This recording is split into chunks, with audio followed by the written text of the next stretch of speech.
Good morning. আবার একটা নতুন দিনের শুরু। কিছুক্ষণ আগে চা খেয়ে জাস্ট সকালবেলা একটু ঘরটা গুছোলাম। আজকে ওয়েদারটা কেমন দেখুন, আবার মেঘলা করে গেছে। মাঝে মাঝে কখনো তেড়ে রোদ দিচ্ছে, আবার কখনো কখনো মেঘলা করে যাচ্ছে। তবে গরম তো এখানে বেশ ভালোই পড়েছে।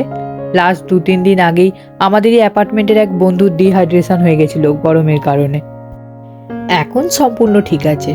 যাক, এবার কিছু একটা খাবার বানানোর পালা। এখানে আমার অনেকটা দই জমে গেছে, তাই ভাবছি এই দইটাকেই কাজে লাগিয়ে কিছু একটা ব্রেকফাস্ট বানিয়ে নিই। না হলে এটা আবার ফ্রিজে রেখে দেবো তুলে, আবার ভুলে যাব, হয়তো নষ্টই হয়ে যাবে। যা ভুলো মন আমার। আমি এমনিতে রেগুলারই দই পাতি, এটা আমার অভ্যাসই বলতে পারেন। অবশ্যই অভ্যাসের পেছনে একটা কারণও আছে। ও দুধ খায় না, ও দইটা খায়, তো ওর জন্য পাতি। আর মাঝে মধ্যে আমি আর গুলোও একটু করে খাই। ওই কথায় আছে না, জামাইয়ের জন্য মারে হাঁস, গুষ্টি শুদ্ধ খায় শ্বাস, ওই আর কি। আর আমি তো দুধের খুবই ভক্ত। ছোটবেলায় আমাদের বাড়িতে গরুও ছিল। দুধ আলু ভাতে ভাত সামান্য চিনি দিয়ে আমার খুব ভালো লাগে। টক দই হলেও টক দই ভাত ভালো মতো খেয়ে নেবো, মিষ্টি দই হলে তো কথাই নেই। তো মাঝে মধ্যে হয়তো দই পেতে ফেললাম, খাওয়া হলো না, অনেকটা জমে যায়। ওই জন্যই ভাবছি আজকে এতটা জমে গেছে বলে কিছু একটা বানিয়ে নিই দইটা দিয়ে। 1.5 কাপ মতো সুজি নিয়ে এখানে দইয়ের সাথে একটু ভালো করে মিশিয়ে নিলাম। মিশিয়ে এখন 10 মিনিট মতো ঢেকে রাখছি। আমি এমনিতেই সবসময় চেষ্টা করি রেগুলার সেম খাবার না দেওয়ার। যখন সময় পাই না তো তখন দই ওটস আমার কাছে মানে একদম অপশানই বলতে পারেন। কিন্তু যখন সুযোগ পাই তখন এটা ওটা সেটা একটু আলাদা রকম, মানে রেগুলারের থেকে আলাদা ব্রেকফাস্ট করে দেওয়ার চেষ্টা করি। মাঝে মধ্যে হয়তো একটু ইউটিউব ঘাঁটি, কিছু নতুনত্ব খাবার পেলে ট্রাই করি।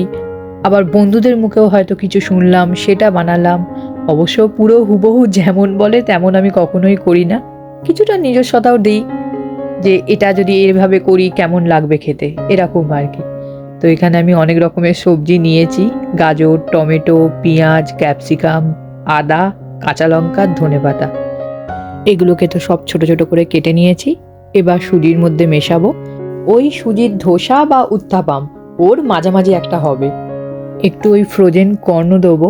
তবে সব সবজি আমি একেবারে মিশিয়ে দিচ্ছি না, একটু ওই ওপর থেকে ছড়িয়ে দেবো, বেশ দেখতে ভালো লাগবে। চাটুর হ্যান্ডেলটায় হ্যান্ডেল কভার লাগিয়ে দিচ্ছি।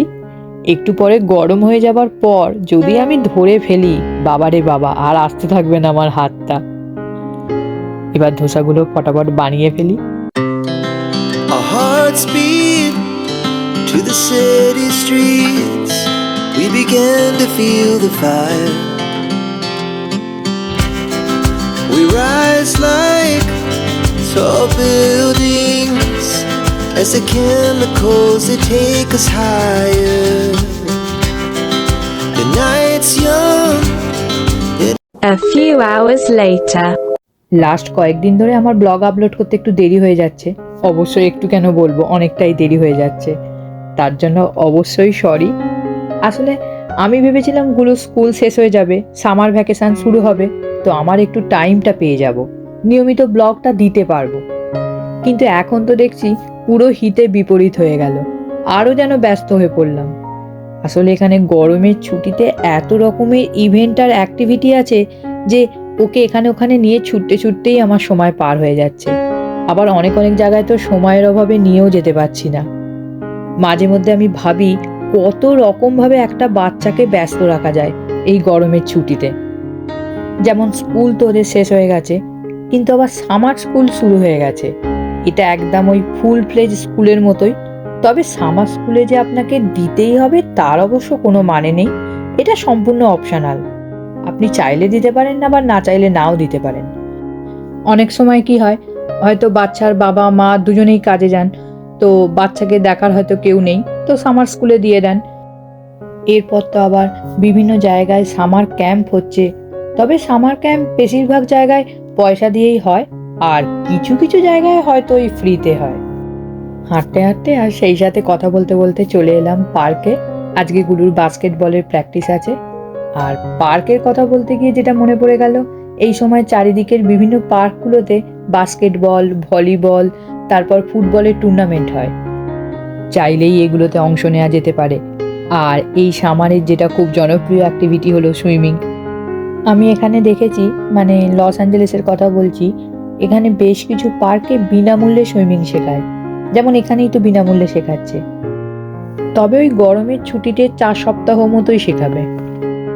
তারপর তো এই সময় লাইব্রেরিগুলোতেও বিভিন্ন ধরনের ইভেন্ট আর অ্যাক্টিভিটি হয়। তার মধ্যে একটা যেমন ধরুন রিডিং চ্যালেঞ্জ। তো এখানে গুলো অলরেডি অংশ নিয়েছে, তার জন্য এই ব্যাগটা দিয়েছে। এই ব্যাগটা করে ও লাইব্রেরি থেকে বই নিয়ে আসবে। আর রিডিং চ্যালেঞ্জের শেষে একটা লাকি ড্র হবে, তাতে বিভিন্ন ওই আকর্ষণীয় পুরস্কার থাকবে। আর ওই আকর্ষণীয় পুরস্কারের তালিকায় আইপ্যাডের মতো গিফটও আছে। এটা ওই বাচ্চাদের মোটিভেট করার জন্যই বলতে পারেন, যাতে তাদের রিডিং স্কিলটা আরও ভালো হয়। আর এখন তো আমাদের বাড়ির সামনে যে লাইব্রেরিটা আছে, সেখানে সপ্তাহে 1 দিন করে চেস খেলাও শেখায়। বুলুর তো খুবই ইন্টারেস্ট, ও নিয়মিত সপ্তাহে 1 দিন করে ওখানে খেলতে যায়। অবশ্য সপ্তাহে 1 দিন মানে সোমবারই ওখানে খেলাটা হয়। আর তো সপ্তাহে 3 দিন মতো ওর বাস্কেটবলের ক্লাস থাকে, আর 1 দিন থাকে টুর্নামেন্ট। আর আলাদা করে সুইম ক্লাসটায় দিলাম না, মানে বাড়িতে যে পুলটা আছে, মানে অ্যাপার্টমেন্টে যে পুলটা আছে, ওখানেই ও সুইম করে নেয়। আর ও যখন সুইম করে আমি পুলের ধারেই বসে থাকি। আর তারপর একটা বিষয় যেটা বলতে ভুলে গেলাম, সেটা হচ্ছে লস অ্যাঞ্জেলেস স্কুল ডিস্ট্রিক্টে কেজি থেকে ক্লাস 12 পর্যন্ত অনলাইন ক্লাস হয়। আর এটা হয় সোমবার থেকে বৃহস্পতিবার 1 ঘন্টা করে। বিভিন্ন বিষয়ের ওপরে এই ক্লাসটা হয়। তো এখানে গুলো আর্ট ক্লাসে জয়েন করেছে, এই সমস্ত জিনিসগুলো বানিয়েছে। এই সব জিনিসগুলো বানানোর জন্য যেসব মেটেরিয়ালসগুলো দরকার, সেগুলো স্কুল ডিস্ট্রিক্ট থেকেই দিয়েছে।